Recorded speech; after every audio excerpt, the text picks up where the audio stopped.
Odin, Lord of the Aesir, whose only eye contemplates the mysteries of the universe, custodian of wisdom and guide of warriors. He reigns from his throne in Asgard. His ravens whisper the secrets of the world, and his will shapes the destiny of gods and mortals. In this video, I'm going to summarize the story of Odin, the almighty father of all.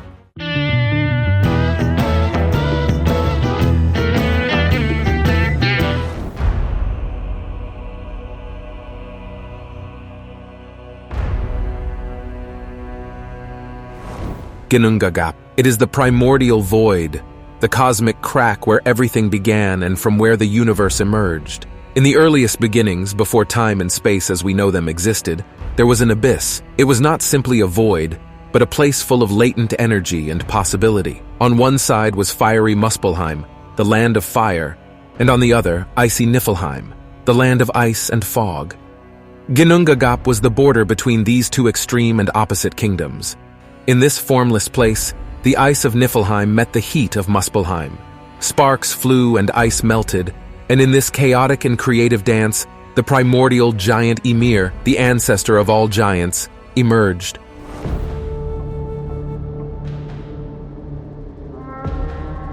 Ymir was the first living being and the ancestor of the frost giants, called Jotuns.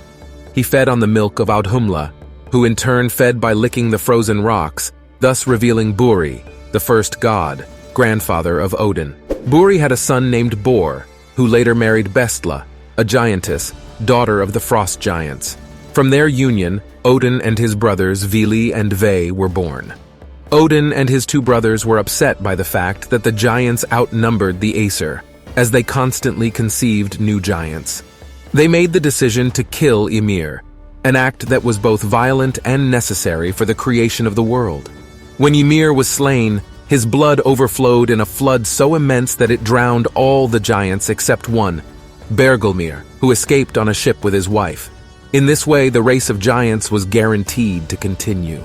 The three brothers dragged Ymir's lifeless body towards the center of Ginnungagap. This is the place where they created the world from Ymir's remains. Ymir's body became the raw material for the creation of the universe. His blood formed the oceans, his flesh, the earth, his bones, the mountains, his brain, the clouds, and his skull, the sky. The worms that lived in his body transformed into dwarfs, and the three brothers placed 4 of them in the corners of the world to hold up the sky.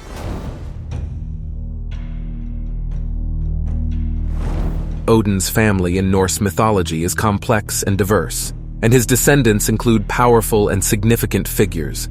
Thor, son of Odin and Jord, the very embodiment of Earth, is an indomitable force in the Norse pantheon. With his hammer Mjolnir, forged in the bowels of the earth and charged with the power of thunder, Thor is the guardian and protector of the gods and humanity. Vidar, born to Odin and the giantess Gridr, is a solitary and enigmatic figure. His destiny is to fulfill a transcendental revenge.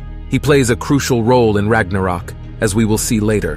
Baldur, the god of beauty and goodness, is the personification of the pure and noble.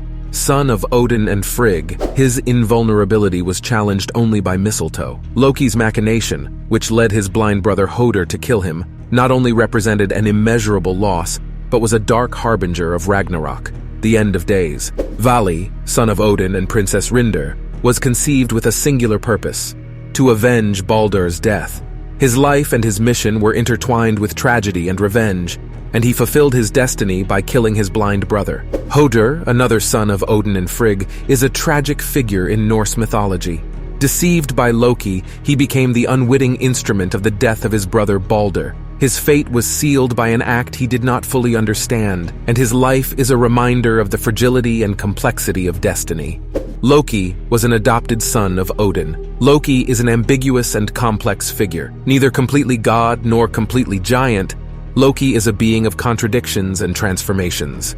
He is the god of cunning, deceit, and mischief, but also a vital and dynamic character who defies norms and expectations. Frigg is Odin's primary wife, and the mother of some of his most famous children. As a goddess of prophecy and wisdom, she shares many characteristics with her husband, including the ability to see fate. Although she was unable to prevent Baldur's death, she plays a central role in the life of the god's family and is one of the most revered goddesses in Norse tradition. If you want to know the history of any of them in more depth, I ask you to write it to me in the comments. For me, it is very useful when making new videos.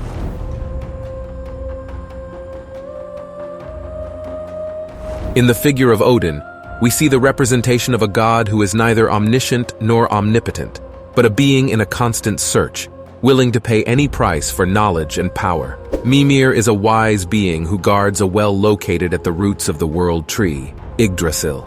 This well contains wisdom and knowledge, and drinking from its waters grants understanding and insight beyond the human.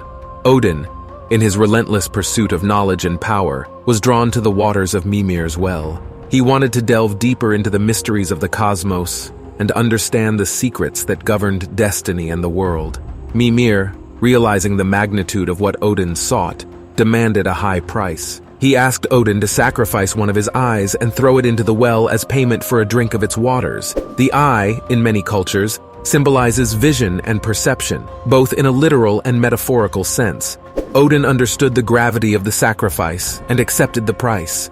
He tore out his own eye and threw it into the well, then drank of the waters of Mimir. The sacrifice of his eye granted Odin deep insight into the mysteries of the world and destiny, and granted him wisdom beyond the understanding of gods and men. But this was not enough. Odin wanted to know the secret of the runes, magical symbols that contain and represent the fundamental forces of the universe. The runes were not simply an alphabet, but were also used in magic and divination, and understood the essence of things. To obtain this knowledge, Odin performed a ritual of self-sacrifice. He hung himself from a branch of the world tree, Yggdrasil, and wounded himself with its spear, Gungnir. He spent 9 days and 9 nights in this agony, without food or water, in a state between life and death. During his prayer and sacrifice, Odin entered a state of mystical ecstasy. In that trance, the secrets of the runes were revealed to him. He saw how symbols contained the knowledge of destiny, of creation and destruction, of life and death. When he finally descended from Yggdrasil, Odin had not only gained the knowledge of runes, but had also gained the power to manipulate fate and the world through them. He became a master of runic magic, with the ability to heal, kill, subjugate, and liberate.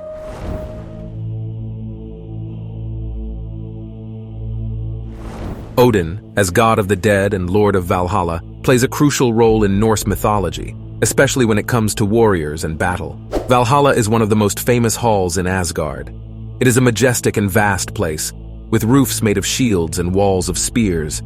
Here, warriors fallen in battle, known as Einherjar, are carried by the Valkyries, warrior maidens in the service of Odin. Within Valhalla, the Einherjar enjoy a life of constant combat and endless feasting. During the day, they fight each other, practicing and perfecting their skills. As night falls, their wounds heal, and they enjoy a banquet where meat and mead flow freely. All of this is a preparation for Ragnarok, the final battle in which everyone will fight against the giants and forces of chaos. Odin needs strong and brave warriors for this battle, and Valhalla is where they gather and prepare. Odin's search for brave and capable warriors led to the belief that he influenced human battles. It is said that he would sometimes intervene to ensure that the best and bravest fighters were defeated in battle, so that they could unite in Valhalla. For some, this could be seen as a blessing. To be chosen by Odin and taken by the Valkyries to Valhalla was an honor and a recognition of bravery and skill. This hero that comes into Valhalla does not lament his death. I shall not enter Odin's hall with fear. For others, the idea that Odin could influence the course of human battles might be more disturbing, suggesting that the lives and deaths of warriors were subject to the needs and desires of the gods. Odin's connection to death and war goes beyond simply venerating skill in battle. He represents a deeper understanding of death, honor, and destiny in Norse culture. Death in battle was not simply an end. It was a beginning, a transition to a new existence where bravery and skill were eternally valued and perfected.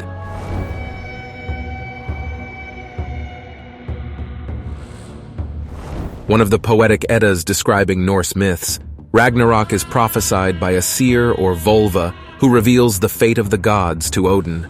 Ragnarok is a series of terrible events, including a great battle, earthquakes, natural disasters, and the flooding of the world. During Ragnarok, the gods, the Einherjar, and various mythical beings will fight against the giants, the wolf Fenrir, the fire demon Surtur, and other forces of chaos. One of the most dramatic and tragic encounters of Ragnarok will be the battle between Odin and Fenrir, the monstrous and ferocious wolf. Fenrir is one of Loki's sons, and from his birth, the gods knew that he would play a crucial role in destroying him. Odin will face Fenrir in a desperate fight, but the prophecy has already dictated his fate. Fenrir will swallow Odin, killing the god who was once the wisest and most powerful of all. Odin's death will not be in vain, nor will he remain unavenged. Vidar, one of Odin's sons, will fulfill his destiny in avenging his father. Equipped with special footwear made from the remains of leather that humans have discarded throughout the ages, and endowed with immense strength, Vidar will face Fenrir. In a symbolic and visceral representation of revenge, Vidar will open the jaws of Fenrir and kill him, thus avenging the death of his father. Vidar's action symbolizes not only revenge but also continuity and renewal. The death of Odin and the revenge of Vidar are parts of a series of tragic and heroic events that will culminate in the renewal of the world. After Ragnarok, a new world will rise from the ashes of the old, and some gods and humans will survive to start anew. Below, I leave you several videos related to the Nordic world, and I remind you that this is a good time for me to share this video. Give it a like, and above all, comment on what you thought and suggest more topics for future videos.